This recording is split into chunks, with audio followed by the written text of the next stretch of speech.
Saludos, bienvenidos a una nueva edición de Cuba Encuentro con la Memoria. Estas entrevistas se las hacemos a aquellas personas que cumplieron un rol destacado en la lucha contra la dictadura de los hermanos Castro, haya sido su labor dentro o fuera de la isla. En el día de hoy vamos a entrevistar a alguien que se ha destacado en el exilio, independientemente a lo que pudiera haber hecho en Cuba, que imagino que no mucho, porque es una persona realmente joven en comparación al promedio de edad de los que iniciamos este proceso de confrontación dentro de la isla. Me refiero a Ramón Saúl Sánchez, alguien que muchos de ustedes conocen, que ha tenido una labor realmente intensa y dedicada. Sentimos un gran reconocimiento hacia su trabajo y por eso lo tenemos aquí en Cuba, en Encuentro con la Memoria. Ramón, bienvenido y gracias. Gracias, Pedro. Un honor estar aquí y mis felicitaciones y saludos por la tremenda obra que haces.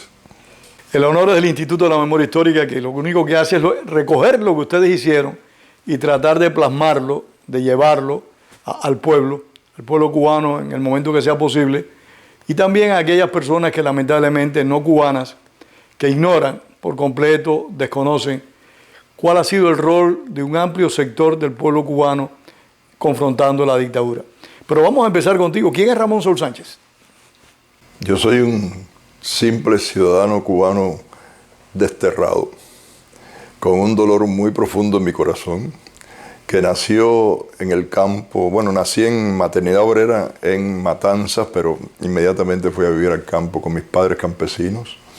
No eran terratenientes, no eran millonarios, eran gente de trabajo, gente del campo, como dije, y que a una edad muy temprana pues se dieron cuenta de lo que le venía encima a Cuba y optaron mi madre y mi padre por enviarnos a un hermano menor que yo, un año menor que yo, y a mí al destierro.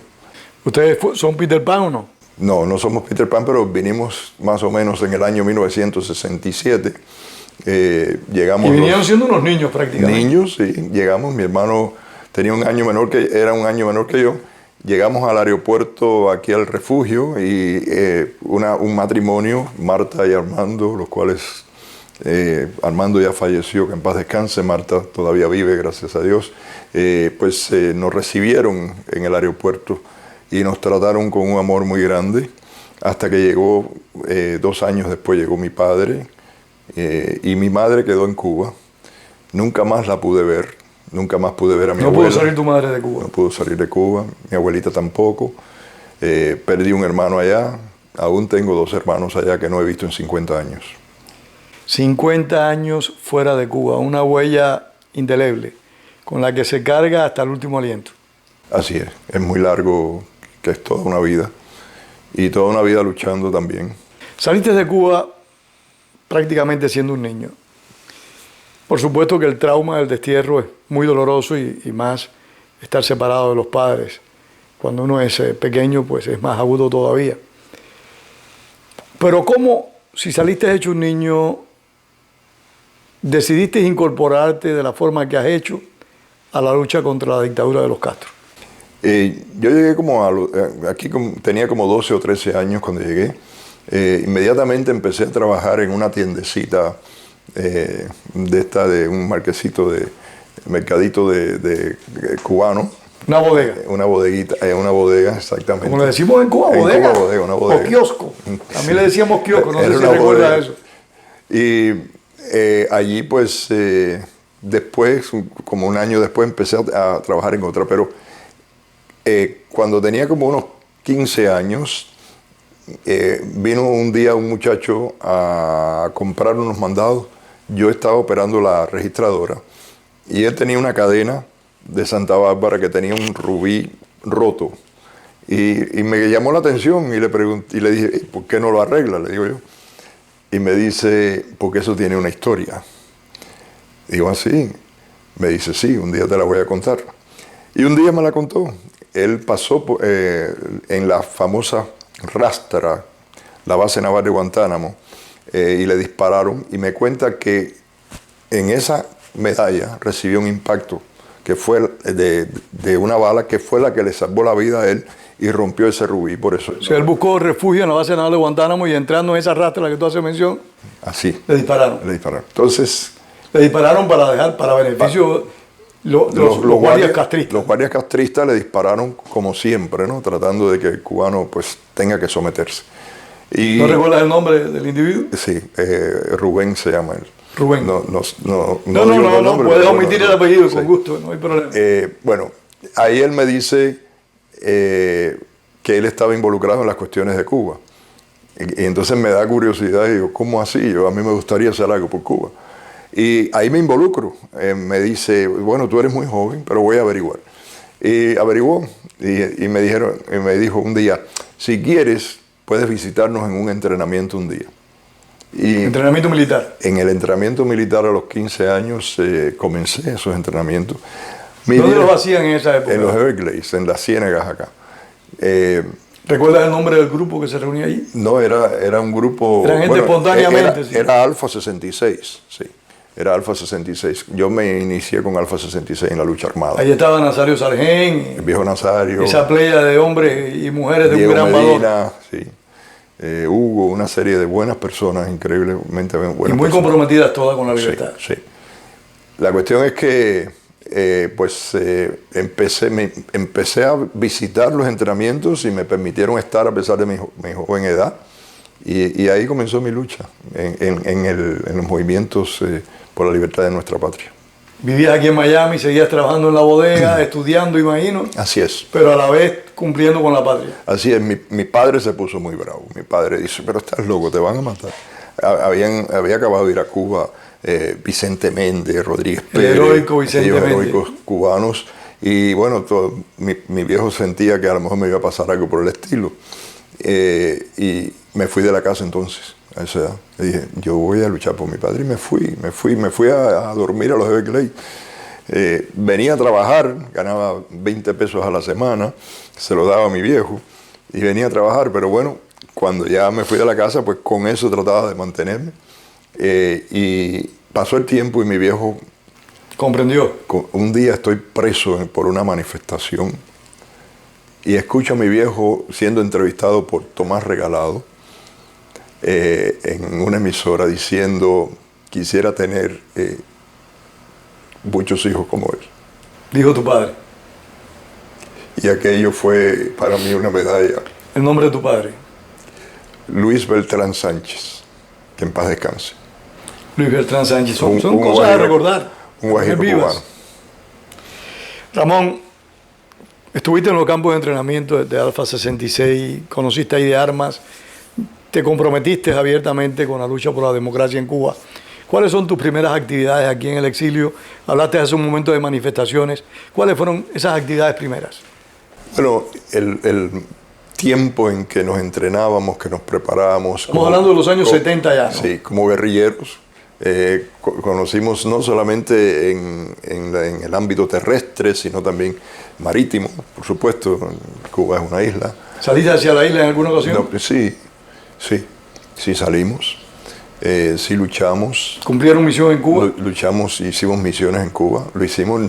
Nunca entro en detalles en esas cosas porque en las cosas de la lucha cívica no violenta, pues es una cuestión abierta, ¿no? Las cosas militares de esa índole, guerrilleras. Demandan discreción. Eso sí, hay que tener discreción, porque no porque haya nada malo, nunca hicimos nada malo, gracias a Dios, al contrario, pero sí porque hay que dar el ejemplo, y hay que dar el ejemplo de disciplina, y hay que decirle al mundo, a mí me interesa mucho más la integridad de mi lucha que el figurado o con lo que sea. No, y eso es muy importante. Hay cosas que uno no puede contar, y José Martí lo dijo.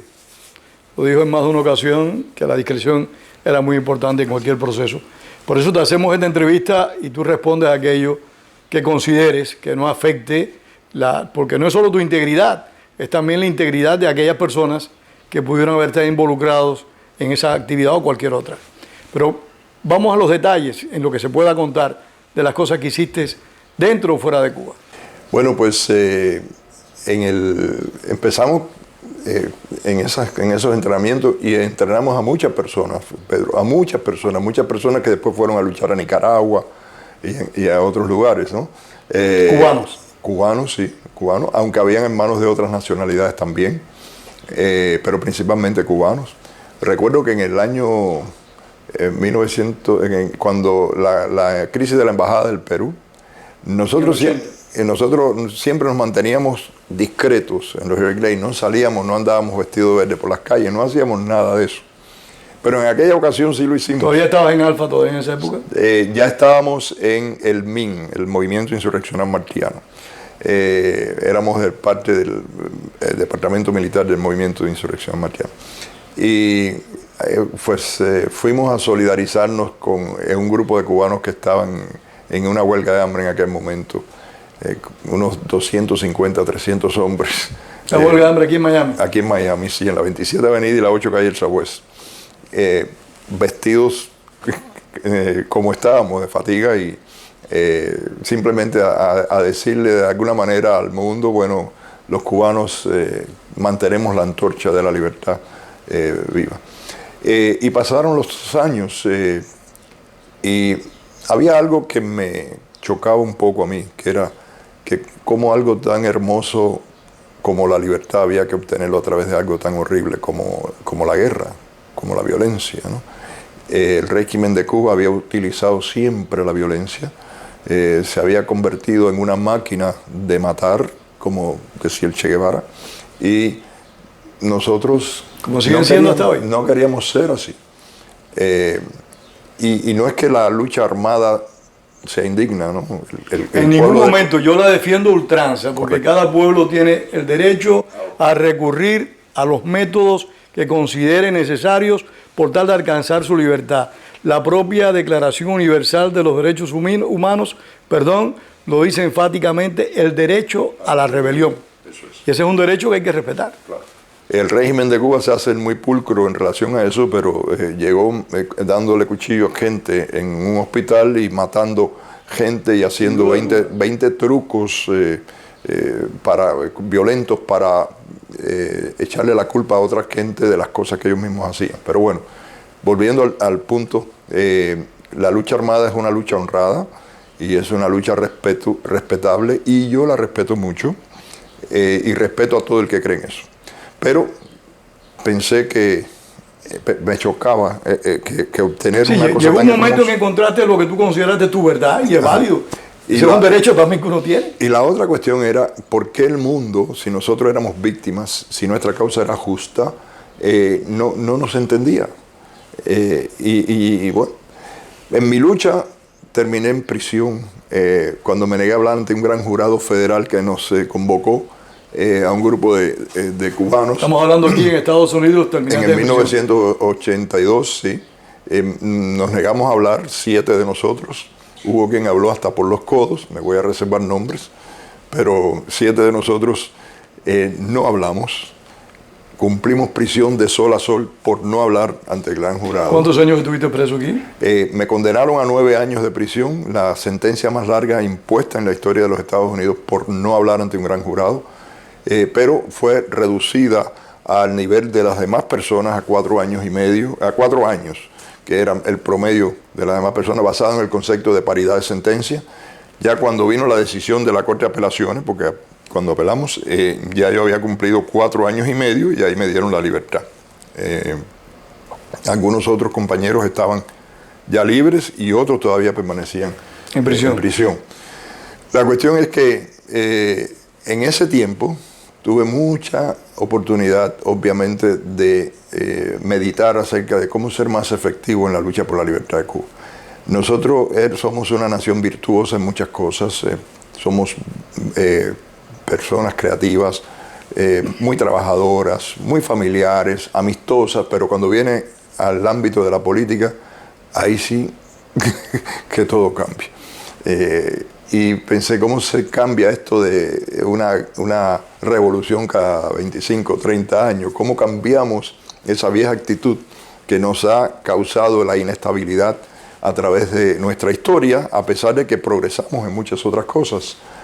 Y pensé que teníamos que buscar un instrumento que nos equipara en el fragor mismo de la lucha, con la capacidad de amar el derecho y proteger el derecho aún en la persona misma del adversario, de manera que no tuviéramos más nunca ese tipo de proceso que nos había desgastado la República. Eso es un proceso, Ramón, que demanda mucha educación, que demanda que el ser humano esté dispuesto a ponerse en la posición de su adversario, que demanda de que uno trate de traspolarse y entender por qué X hace tal cosa y por qué no lo debo hacer yo, porque está reproduciendo. Es loable lo que tú estás diciendo, pero es realmente complicado. Es complicado, y decía yo, en la cultura nuestra, donde todo el mundo cree que para derrocar a un tirano hay que hacerlo a través de la fuerza de las armas, ¿cómo hablamos de esto?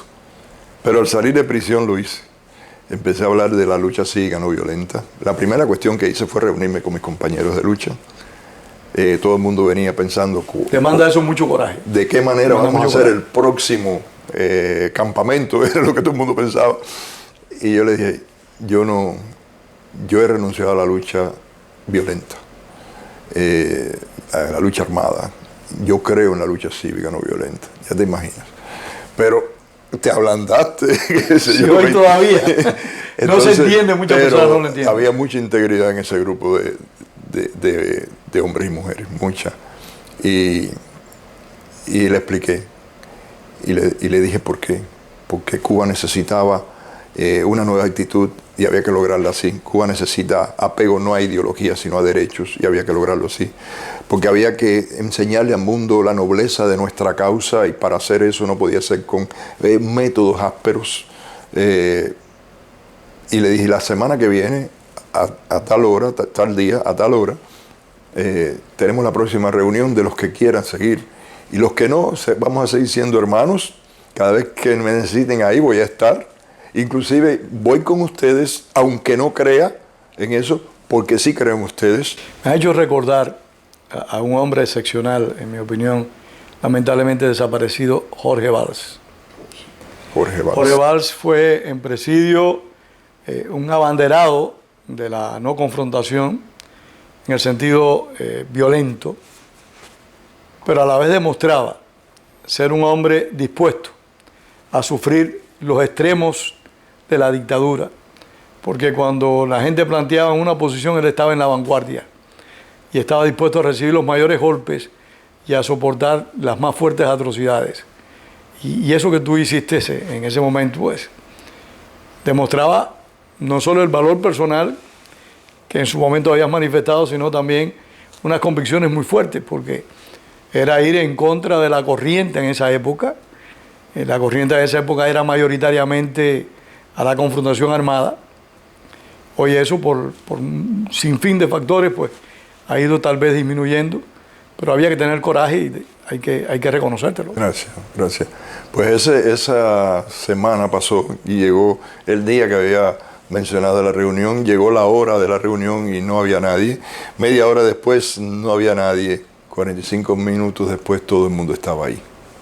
Y refunfuñando algunos, Quiquito Ramón Díaz, nuestro hermano ya fallecido, un guerrillero que era muy diestro en todas estas cuestiones, pues refunfuñando, pero fiel a la amistad y a la hermandad. Y eso yo lo agradezco eternamente, Pedro. Y ahí comenzó comenzaron nuestras luchas cívicas. La primera cuestión es cómo decírselo al exilio cubano. Pues hicimos talleres, hicimos conferencias de prensa, comencé a hacer programas de radio. Al principio recibí una pila de epítetos. Hay alguien por ahí que me puso florecitas porque tiramos flores con las flotillas Democracia, etc. Pero todas esas personas querían tanto a Cuba que nos dieron esa oportunidad de plantearle lo que queríamos hacer y de demostrárselo.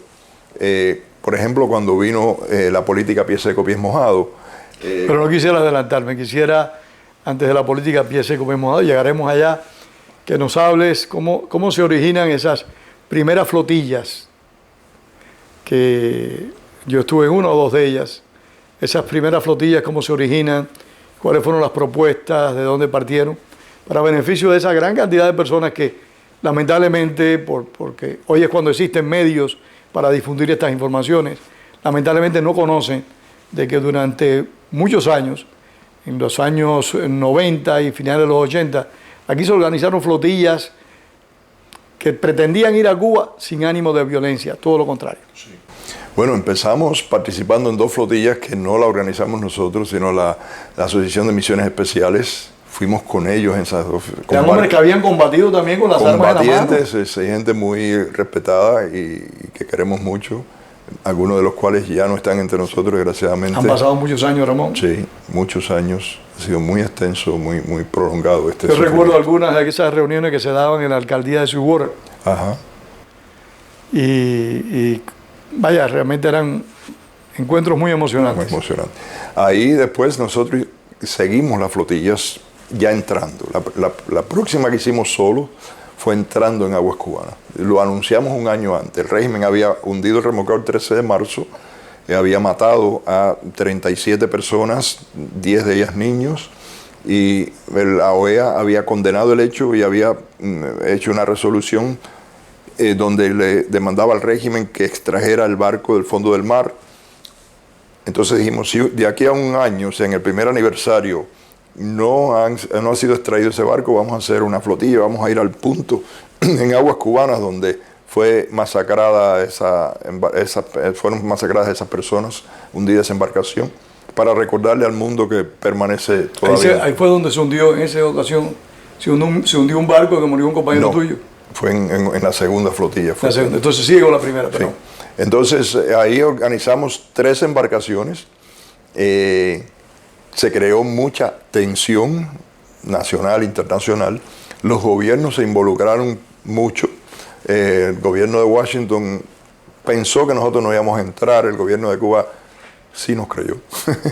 El único que no creyó fue el gobierno de Cuba, el régimen de Cuba. Bueno, esa es la ventaja de la dictadura y por eso mantiene el poder por tantos años, porque no subestima a ningún rival.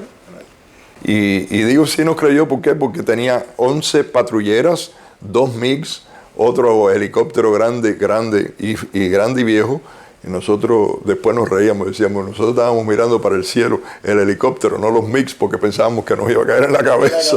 Pero bueno, entramos en aguas cubanas y fuimos golpeados por las patrulleras del régimen. Y ese golpe se lo dio el propio régimen, porque hubo heridos arriba del barco, claro, pero el régimen sufrió mucho con ese golpe.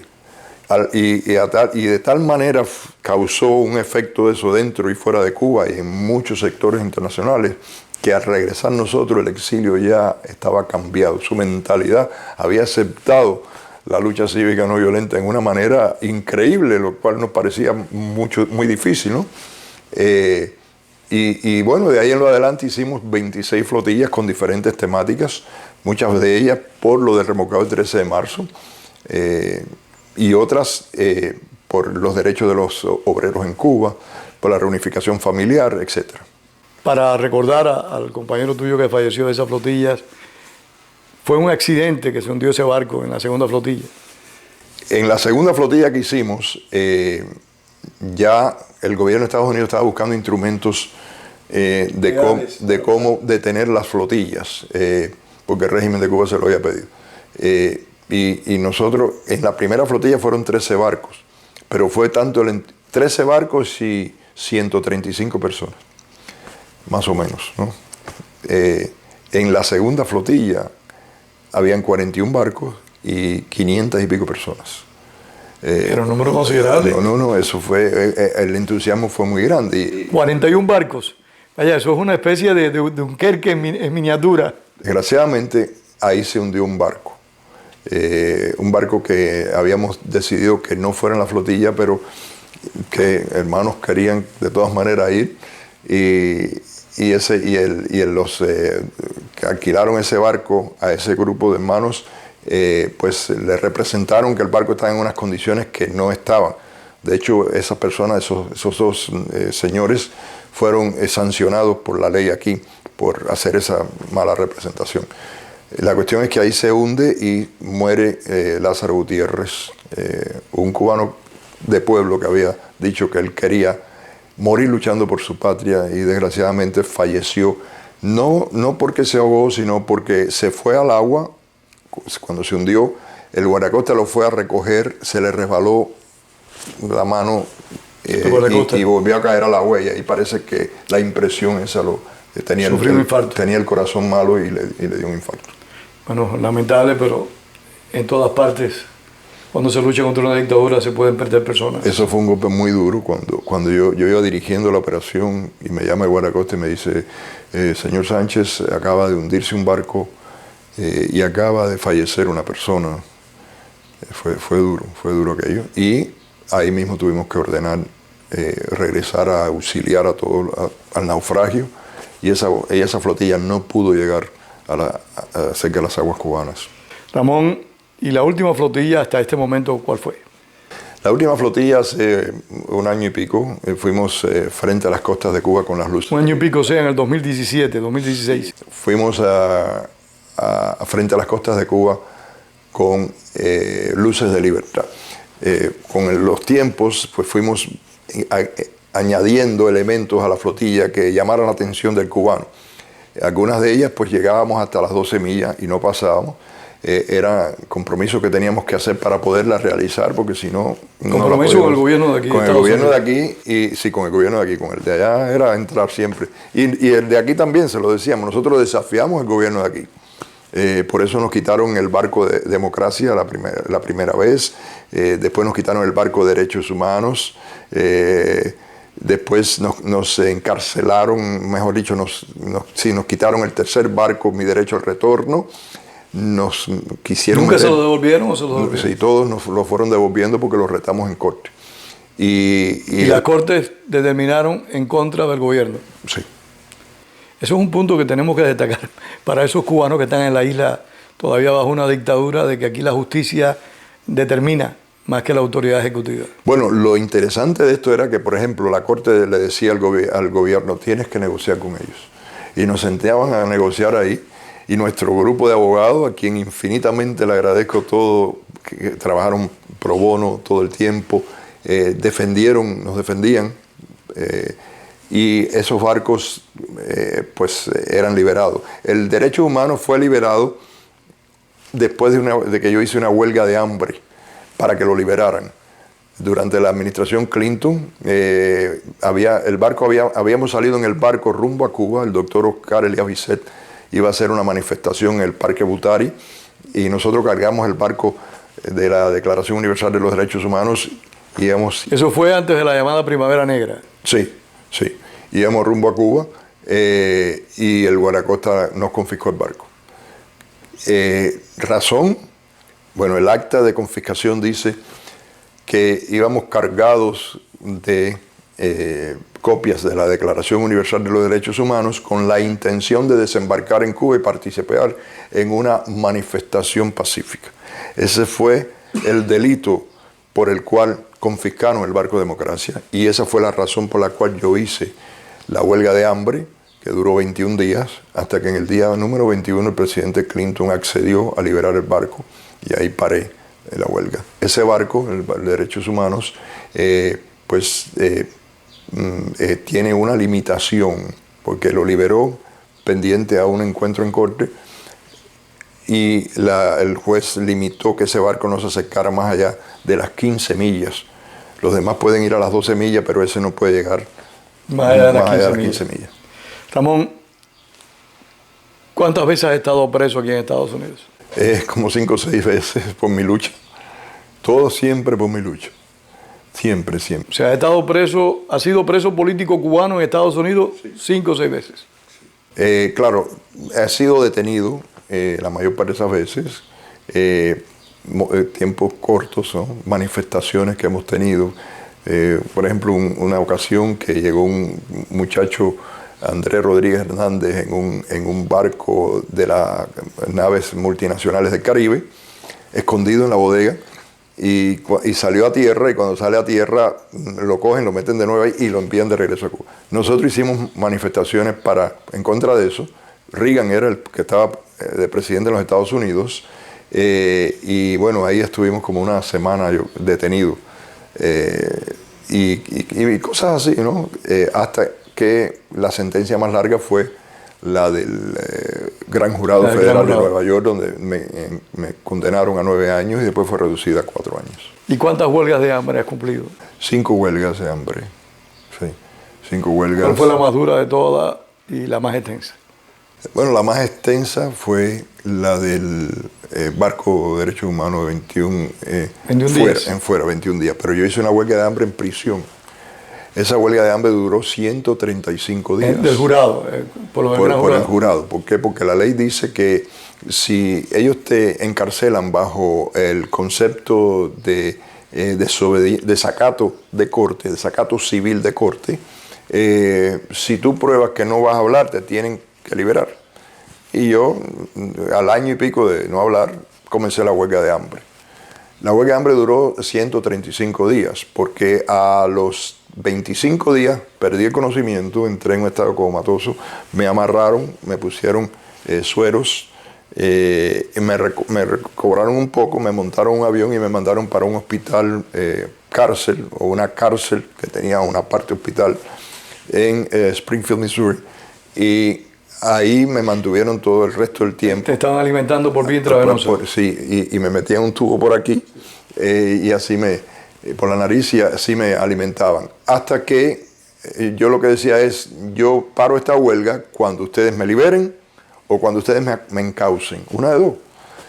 Pero no me tengan así en esta manera, yo no voy a hablar.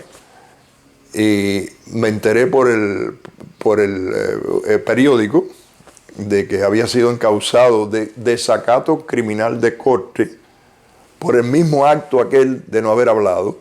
Y entonces, bueno, yo dije, bueno, tengo una causa ya. Vamos a corte, y en corte me encontraron culpable porque el mismo juez que me juzgó por la lucha, por el desacato civil, pues fue el mismo juez que me juzgó por desacato criminal. Tenía no había escape. No había escape.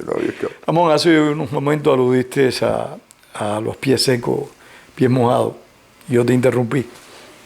Bueno, lo que te decía era que cuando estábamos planeando o planteando la lucha cívica no violenta, se nos dio una oportunidad de mostrar la efectividad de ese mecanismo.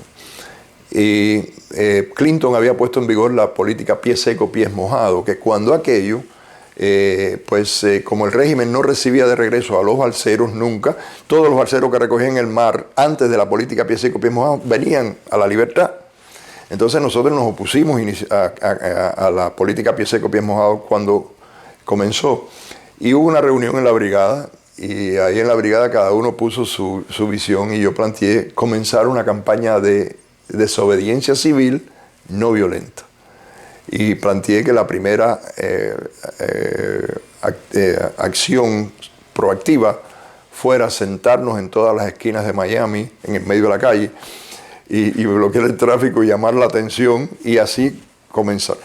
Y para sorpresa de todo el mundo, yo creo, pues increíblemente al día siguiente todo el mundo amaneció a las 12 del día.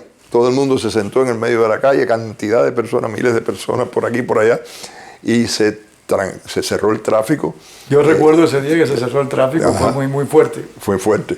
Y después, bueno, ¿qué vamos a hacer el siguiente? Bueno, pues nos reunimos, no, vamos a cerrar el expressway. ¿Cómo lo vamos a hacer? Bueno, alguien planteó con sacos de arena, otro con una rastra, no, con pesetas. Y ese día, sin que nadie lo supiera, 4 o 5 carros, no me recuerdo ahora cuántos, nos montamos en el expressway por la 57 avenida, llegamos al 836 donde está el peaje, echamos cada uno una peseta, pagamos los carros, nos bajamos. Y ahí comenzó el tranque del expressway, que fue noticia. Así pasamos un mes haciendo diferentes acciones así, hasta que el presidente accedió a escuchar. Nosotros fuimos, nuestra dirigencia, quienes decidieron no hablar, pero eso pasó de esa manera. Entonces viajamos a Washington, allá se manifestó, pero ya estaba hecho la política pie seco, pies mojados, no se pudo cambiar eso. Lo que sí sucedió es que la gente vio la efectividad de la lucha cívica no violenta, y como ya estábamos preparando un mensaje, la flotilla democracia, la flotilla democracia como que le puso ya el sello firme al método, y se comenzó a usar y hablar un poco más de la disidencia, porque hasta en aquellos tiempos nosotros defendíamos los disidentes, muchos de nosotros los defendíamos, los opositores dentro de Cuba, pero había gente que los cuestionaba. Fueron tiempos muy complejos. Yo recuerdo cuando yo llegué aquí a Miami, en una ocasión, yo viví en esa época en Venezuela, por los años 90, había programas de radio que eran criticados severamente por el resto de las emisoras y de presentadores. Específicamente en La Poderosa, había 1 o 2 programas de radio donde se llamaba La Gente a Cuba, se entrevistaban.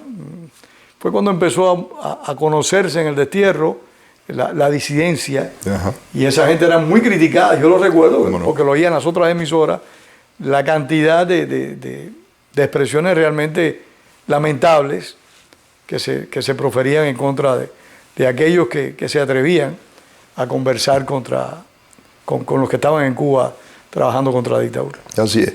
Y era de entender, porque conocemos la naturaleza del régimen. La mayor parte de las personas salieron muy golpeadas por ese régimen, y algunos, desgraciadamente, algunos personajes que en algún momento estuvieron posiciones que no eran, digamos, de confrontación directa, en el pasado, pues habían sido creados por el régimen. Así que se podía entender aquello, pero lo más importante... Era entendible. Lo que sucede es que mi punto de vista en estos casos siempre es el siguiente: depende de quién esté haciendo la entrevista. Si la entrevista la hace una persona plenamente identificada con el proceso nuestro, donde tiene una labor histórica de lucha, pues yo no voy a dudar de esa persona nunca. No, pero como había muchas nuevas caras. Es cierto también. Entonces la gente no sabía. Y los agentones de la seguridad del Estado acá en el exilio llamaban por los micrófonos abiertos y daban cuerda con eso. Fue muy difícil. Yo me recuerdo que a nosotros nos expulsaron por unos días de la Cumbre Patriótica Cubana, porque apoyábamos el ex club, y nosotros apoyábamos a Arcojerne. Sí, el club con un hombre inolvidable también, de una gran valía, Rolando Borges, sí, que lamentablemente falleció. Un hombre que se entregó por entero a la lucha, que estuvo muchos años en prisión y llegó al exilio y siempre batallando. Sí, señor. Pero nos reintegraron porque se dieron cuenta enseguida, y nosotros dijimos, está bien, vamos, y estos son dolores del parto de una nueva visión. Hay que asumirlo así y llevarla a cabo. Son situaciones complejas que, por suerte, en muchos campos ha sido superada. ¿Y qué está haciendo Ramón Saúl Sánchez hoy? Bueno, en primer lugar, en mi vida personal, toda mi vida, he trabajado, llevo 22 años en una compañía que fabrica edificios de bajo ingreso, y hago la parte de mantenimiento. Es muy bueno de que hayas dicho, llevo 22 años trabajando en una compañía, porque nuestros detractores tienden a desacreditar a las personas que entregan parte de su tiempo a la lucha contra la dictadura, diciendo de que son pagados o subsidiados. No, tú trabajas, al igual que trabajo yo, al igual que trabaja nuestro director Wenceslao Cruz. Tenemos que trabajar para vivir. Exacto. Y esto lo hacemos en el tiempo y en el espacio que tenemos, y si hay que arriesgarse y dejar de trabajar, pues también somos capaces de hacerlo. Y del bolsillo de nosotros ponemos dinero. Y del bolsillo nuestro ponemos dinero. Muchísimas veces. Muchas de las flotillas se han hecho con petróleo que lo ha donado algún buen cubano, o cuando ha faltado lo hemos puesto de nuestro bolsillo, las piezas de los barcos, las cosas que hay que comprar, lo sacamos, la ayuda que le hemos dado muchas veces a los disidentes, a veces los procesos que hemos llevado a corte defendiendo a los balseros, a veces hemos puesto nosotros en nuestro bolsillo, los abogados han defendido gratuitamente, pero han habido gastos de corte, algunas veces lo hemos tenido que poner nosotros y lo hemos hecho con gusto, como fue el caso del Faro, reciente caso del Faro American Shoal, que defendimos a los cubanos y gracias a Dios hoy viven en libertad. En Australia viven ahora, Australia, ¿no? Efectivamente. Así que mi vida personal, bueno, siempre trabajando desde que llegué a este país.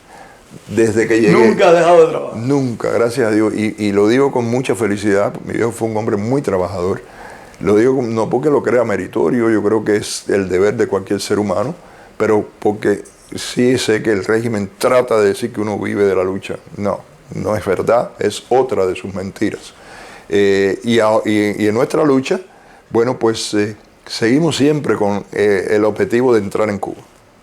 Eso está en nuestra mente. Entrar pacíficamente. Pacíficamente. Confrontando la dictadura, pero en paz. Hace un tiempo atrás, la hija del dictador cubano, Mariela Castro, dijo que los cubanos del exilio debían dejar de criticar e ir a Cuba y constatar por sí mismos la realidad cubana. Y ahí mismo yo voy. Dime por dónde. Simplemente déjenme ir donde yo desee ir como un ciudadano libre.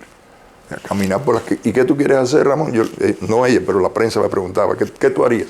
Yo caminar por las calles de Cuba con una libretica escribiendo lo que el cubano quiere. Eso es todo. Por supuesto, Mariela nunca contestó, pero bueno, de nuevo. Esa señora se presenta, y lo digo con todo respeto, porque en primer lugar es una mujer, y a las mujeres le debemos un profundo respeto. Lo digo con todo respeto, esa señora se presenta como alguien ajeno a la dictadura, cuando ella forma parte clara y concreta de lo peor de la dictadura. Efectivamente. Son las mentiras del régimen, ¿no? Las organizaciones de la sociedad civil cubana son organizaciones del régimen, de represión, todas ellas. Pero bueno, si seguimos trabajando apoyando la oposición cívica dentro de Cuba, utilizando los medios electrónicos y la tecnología moderna, por ejemplo, hace unos años atrás introdujimos un cepelín en el malecón de La Habana con la palabra democracia y un mensaje grabado lleno de ayuda humanitaria cuando el régimen dijo que nosotros lo que queríamos era matar de hambre al régimen, al pueblo de Cuba.